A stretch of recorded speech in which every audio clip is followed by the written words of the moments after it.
So we're driving up from San Diego to Las Vegas once again this afternoon. 5:45 on a Friday. It's a beautiful afternoon. Temps in the mid-70s. Traffic isn't too bad, although we've hit some slowdowns. And we've got a few more coming up ahead of us. Supposedly there's like a 30-minute slowdown once you get about an hour north of here. That's fine, we're used to it. And we're in our 2021 F-150 XLT Power Boost Hybrid. And the big news today, or maybe yesterday, is that Ford has stopped production of the F-150 at least one, if not all, of their plants. I think Dearborn they make it, and maybe Kansas City. I know Louisville's where they make the Super Duty, at least I think so. And they have stopped production on the F-150. That's how bad things are with this chip shortage that everyone keeps talking about. With the semiconductors or the microchips coming out of China or Taiwan, something like that. And it's a global shortage that's been going on. It's been going on for at least the last 3 or 4 months. And it's having massive consequences in the auto industry, among others. And so what that means for people who are thinking about buying an F-150 sometime soon is that, well, if you were going to order one, you can toss that idea out the window, unless you want to wait until the fall. And some people are perfectly fine waiting 6 months for their truck. Okay, well, go for it. The problem is it might be longer. Who knows when this thing is going to resolve itself? It's been getting worse and worse for the last at least 60 to 90 days, and there is such a backlog of production in the auto industry that it could take the rest of the year to clear up. So if you've ordered a truck, or you're thinking about ordering a truck, specifically an F-150, you got to think long and hard about whether or not you can wait as long as you might have to wait for that truck to show up. And the other thing you got to think about is, well, do I even want a brand new F-150? Why am I really making this purchase? We talked about it at length in another video about the trim levels and, the amount of money you're investing into a new truck that is not going to come back out of it. It's not an appreciating asset. It's not like a house or some type of investment that actually gains value. For the most part, a truck is a depreciating asset. And once you sign that purchase agreement and drive off the lot, money starts getting vacuumed out of your pocket, and you never see it again. Unlike a lot of other investments, your house or your IRA, hopefully, those things are supposed to go up in value. Nobody expects that a truck is going to go up in value, or nobody should. And we did talk about some exceptions. Well, there was the GMC Cyclone, and there was this thing called the F-150 Lightning. And in particular, lately, there's been some of the values of used diesel pickups have been going straight up like a rocket since the early part of last year when the pandemic kicked off. Again, because, production was curtailed for a lot of new ones. And before the semiconductor shortage ever happened. And then the other thing that's particular to diesel pickups is that, well, a lot of people want a diesel pickup that doesn't have all that pollution control stuff on it. All the, the DPF, the diesel particulate filter, and the EGR system, and the DEF system, the diesel exhaust fluid injection system, because that stuff can hurt your mileage pretty badly and your power, to the extent that, people are taking all kinds of desperate measures and deleting them, and which we cannot advise you to do because it's illegal, and you can get a huge fine if you do that and you get caught. But, each their own. It's a free country, mostly. But diesel pickups that are from the pre-emissions era are very, very popular. And, you know, we've got a Ram 3500 from 2003 with the Cummins. Great, great truck. We love it to death and don't ever plan to get rid of it. It's got 400,000 miles. Drives like a freight train. It pulls our 48-foot trailer all day and night. It's not super happy about going up and down the mountains, but that's because of other factors. That's because of the transmission and the lack of an exhaust brake. But older diesels from before the age of emissions controls, modern emissions controls, are highly, highly sought after. And so that is one case, you know, just like the others we talked about, where, you know, you have a condition of scarcity because they're old and they're not making any more of them. And older trucks, you know, eventually die and get junked. And you have a condition of desirability because they have features and, or in this case, lack of features, lack of pollution controls. And that's the, and those are features that everybody wants, which you cannot get in a new truck. So again, when you think about, you know, the truck as an asset or the value of the truck, the only time you're ever going to make any money on your truck, or it's ever going to either hold its value or maybe gain some value, is if it's a scarce commodity because they're not making them anymore, or they make them in very limited numbers, and it's a truck that has desirable features which you cannot get. There's a 25-minute slowdown caused by a crash in 6 miles. You are still on the fastest route. There you go, 25-minute slowdown. And so when we talk about scarcity, that is happening as we speak in the market for new F-150s. Because, you know, what did we just say? They're not making them anymore. Ford has shut down production of the F-150. And so anything that is on the dealer's lot right now, that is all they're going to have for the foreseeable future, at least the next few months.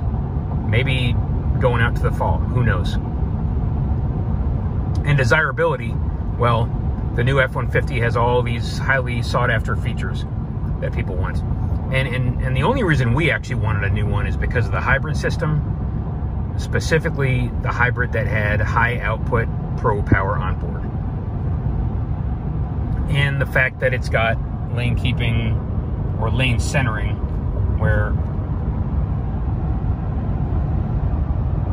you know, it will drive itself, similar to the way a Tesla does. We've got a Tesla and we really, really appreciate the self-driving. Not full self-driving, but what's called the AP1, the first generation autopilot. That thing works like a champ. You don't even need the second generation autopilot or the so-called full self-driving. Just the first generation, again, it makes your life 1,000 times easier when you take long road trips. And we do a lot of driving. We've put 5,500 miles on this truck in less than a month of owning it. We probably drive 50,000 miles a year, give or take. And so it makes a big difference to us to have a truck or a vehicle of any kind that will drive itself down the highway and keep itself in the lane and speed up or slow down with the traffic. That is tremendously helpful. Whether you're in heavy traffic or whether you're driving through the middle of nowhere in like Utah or Nevada and there's no traffic, it just, you know, the most we've done so far in a day in this truck is 800 miles. We've done 1,000 miles in a day in our Tesla. And the autopilot makes that possible. It makes it comfortable and you're not exhausted at the end of the day. So again, those two features are pretty much the main reason we bought this new F-150. The lane keeping, or more precisely, lane centering, similar to a Tesla autopilot, and the hybrid with the high output Pro Power on board. You see an outlet in the dashboard. It's also got an outlet in the back seat, and it's got 4 outlets in the bed. 4 120 outlets, and it's also got a 240 outlet. And we've talked about that at length in other videos, so we're not going to repeat ourselves. But you know, those two features were the main reason we bought this truck. You know, it's got a lot of other neat features we've talked about. But again, knowing as we do now that the F-150 is out of production essentially, and what you see on the dealer's lot and any dealer you can get to is what you have to pick from. Well, it kind of changes the game a little bit, because incentives, it's probably safe to say that a lot of the incentives that we were getting a month ago on this thing are out the window. Discounts, you know, who knows, maybe the dealers are marking them up. You know, they've been known to do that. You know, when the Miata came out, the Mazda Miata in like '89, it was supposed to be a $15,000 car, and the dealers were tripling the price. You were paying like 30,000 bucks. Some people were, because of the same condition we're talking about here: scarcity and desirability. There were a few other cars, you know, like the Viper. I think the Viper had the same thing happen. Dodge was trying to make it, you know, relatively affordable, and the dealers said, to hell with that, we're going to mark this thing up as high as we possibly can. And they got every penny they felt like charging for the Viper. And so you're going to see the same thing happen with the F-150. Like, mark our words, the rebates and the discounts are going to evaporate. Any negotiating position or leverage you think you have is out the window, and the dealers are going to charge whatever they feel like charging for the F-150s they still have on the lot. And, you know, you just got to accept that fact. Maybe that means you're not going to buy one, because, you know, at the price they're charging, it no longer makes any sense to you. I mean, most of the time, to be honest, a new vehicle has never made sense to us. This is the first new vehicle we've ever bought in, you know, 3 decades of driving. Because for us, you know, a 5-year-old vehicle had all the features we ever needed. We just decided to mix it up a little bit with this one. And we've talked about the trim levels in extensive detail, but keep this in mind, knowing that you don't have as much of a choice as you did earlier. You know, you might have to take an XL, and, you know, because maybe they've only got XLs left on the lot. It's doubtful, but after a while, yeah, the good ones are going to be taken. Or you might have to take an XLT, and you might not have been inclined to, but look at the XLT we have. The interior on this thing, as we said previously, it's as nice as any luxury car, you know, in the last, call it 5 to 10 years. You know, it doesn't have wood grain, but that's about the only thing it's missing. It's got a nice looking dashboard with the real gauges. That's the neat thing about the XLT. It doesn't have that fully digital dashboard, which we think is kind of dumb. It's got these buttons on the steering wheel that are pretty intuitive. You can basically drive the truck with one hand. You've got cruise control and lane keeping, lane centering. That arms it and also engages it. And then you can adjust the speed up or down. You can feel these buttons. This is the cancel resume button. This right here sets your following distance, and this sets, I think it turns lane keeping or lane centering on and off. This is your volume. It's your voice activation button. It's all very straightforward. And then this is like your, on the right side, you don't use the right side that often. This is for skipping forward and backward, like a track or on a radio station. And then this is for manipulating the screens in your center, you know, your visual information center, whatever you want to call it. The 12-inch screen, we've talked about it before. It's a great thing, specifically because when you get to middle age, your eyes don't work like they used to. And it's nice to have a big screen showing your map and showing all the directions and your turns and your ETA and those types of things, which you can read without having to put on your reading glasses or squinting. And as we've said before, it's extremely well integrated with your phone. Everything just works. And there's no hiccups and glitches, or, you know, you're not sitting there waiting for your phone to reconnect or who knows what. It just works. It's similar to a Tesla, the screen on our Tesla, not quite as fully functional. You can't like there are things you could do on the Tesla that you can't quite do on this, but it's a pretty damn useful screen in any case. And, you know, for the majority of the time, we're just using it for the map. Somebody said, well, hey, why are you using Google Maps? That's stupid. You got Ford navigation. Well, sorry to say it, but Google Maps is better than the Ford's navigation system. It's got better real-time traffic. It's got better rerouting. It just works better. And for people who disagree, well, you know, you're entitled to your opinion, I guess. Sorry you feel that way. The climate controls, nothing wrong with the climate controls. They work perfectly fine. There's an upper glove box, there's a lower glove box. The shifter, we don't see any reason why there needs to be a console shifter. Every other truck we've ever bought that had an automatic transmission had a column shifter, you know? And this console shifter doesn't add a bit of functionality. It is not an improvement in any way. And the only thing we could think is that, well, the console shifter came out, I think, when Ford redid the F-150 in 2004. They did like the next generation. And they put a console shifter in it. And maybe they thought it was a novelty and people would be impressed by it. And maybe they thought people would pay more for it.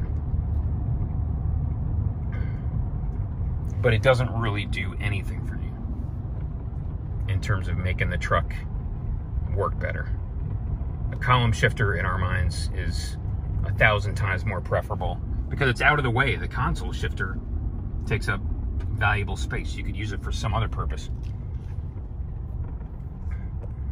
And the console in general, you know, it's fine. There's nothing wrong with it. It's got big cup holders that do a good job of, you know, holding different size bottles. You know, your sanitizer.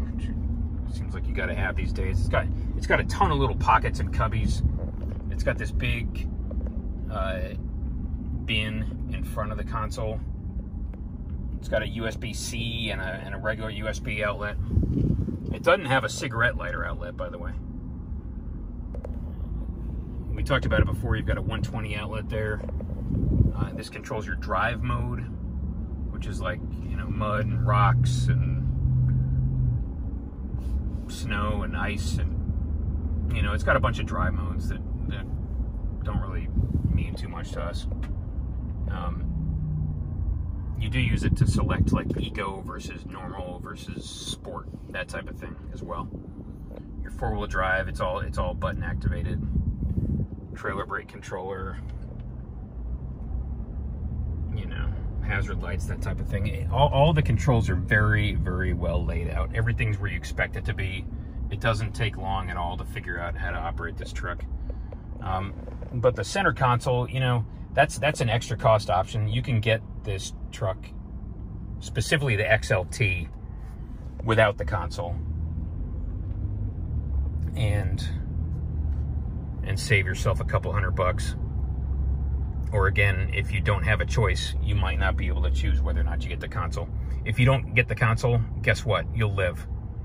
And we haven't even really hardly used the storage in there. It's got a lot of storage, and I think you can lock it. I'm pretty sure you can. You can also lock the glove box, the lower glove box. And there's an upper glove box as well that most people don't even know is there. But the bottom line is that the interior, if you have to suck it up and take an XLT, you're not going to drive around for the next 5-10 years kicking yourself and saying, God, what a piece of junk I got. It does not make you feel like you know, like you bought a cheap piece of junk. You know, a lot of the lower trim levels, and the XLT is the second from the bottom. You know, a lot of them have like places on the dashboard where there would have been a button if you'd paid a little more for extra features. And this doesn't have that. It's a very, very clean, very modern, very nice looking interior. You're not going to regret it for a minute if you have to suck it up and take an XLT. And that's something we recommend very highly, by the way. We've talked about that. The floor mats, we talked about those. They are Ford's take on the WeatherTech mats. Very nice, very well done. And you don't have to worry about them sliding around because they're designed by Ford to fit into a vehicle made by Ford. So, once again, knowing that there is a condition of scarcity in the market for the brand new 2021 F-150, and knowing that, at least in a lot of people's minds, it's a highly, highly desirable truck, you're gonna see the prices go up. It's unavoidable. It's just a fact of life. And if we were in the market for one right now, and we hadn't already bought one and gotten all the incentives we did, we got this thing, I think, just under 60K out the door. And we would have paid probably 5 or 6 or 8,000 more today, given the fact that those incentives and discounts and rebates are pretty much out the window. And that could be enough to make us not do the purchase, because $60,000 to us is the absolute most you should ever pay for a new vehicle, even a pickup truck, especially a light duty pickup truck. You know, it's not even a super duty. It can't even tow a real trailer. It doesn't even have that much payload. You know, it's pretty limited in what it can do, capability wise. You know, we've got a 48-foot enclosed gooseneck trailer. You can load 20 pallets of freight into it, and there is about a 0% chance this F-150 could get it 10 feet down the road, just because of the not the tongue weight, the pin weight on that hitch. And so, you know, there's a lot it can't do. We talked about the fact that it's only got a 6.5-foot bed. We have always bought trucks with 8-foot beds because we use them. We use the full limit of their capabilities. We talked earlier about people getting a 5.5-foot bed and how we think that's ridiculous and preposterous. Well, you know, maybe that's all you need. If that's all you need because you're not loading it up with equipment and supplies and, you know, packages or whatever, that's fine. Okay, get a 5.5-foot bed. Again, maybe you don't have a choice, but if we did not specifically go out of our way to get a new truck because we wanted that lane keeping or lane centering system and the hybrid powertrain with the high output Pro Power on board, there is no chance we buy a new truck. You might even look into a used one. You know, a 2015 F-150. It's going for more now than it would have gone for 6 or 8 months or a year ago. Once again, because of the scarcity. But you could buy a 2015 F-150 and it would probably do you just fine and probably be all that you might ever need. And maybe you should think about that before you get a brand new one with no incentives or rebates or anything like that. You know, we talked again about, well, the nicer trim packages have better resale value. Maybe and maybe not. But, you know, to be clear, if you're going to spend $80,000 for a brand new truck and then it depreciates to $40,000, you know, it loses half its value. Yeah, it's going to have a higher resale value than a $60,000 truck that loses half its value and winds up at $30,000. But you've still lost more money. You've still lost $40,000 compared to $30,000. So it's not like you're better off because you have a higher resale value, because you started out paying much more and you lost a lot more. So, you know, I guess we just say, think about all that very, very carefully before you run down to the dealer now that there is a run on these trucks and and sign a purchase agreement for 80,000 bucks. Maybe think about buying a 5-year-old F-150. Maybe think about waiting until the fall. You know, see if the truck you have or the vehicle you have can last until then. But regardless, you know, the game has changed. It's been trending in this direction for the last month or two, and now, as we said, Ford has stopped production of the F-150. Unreal. It's just one more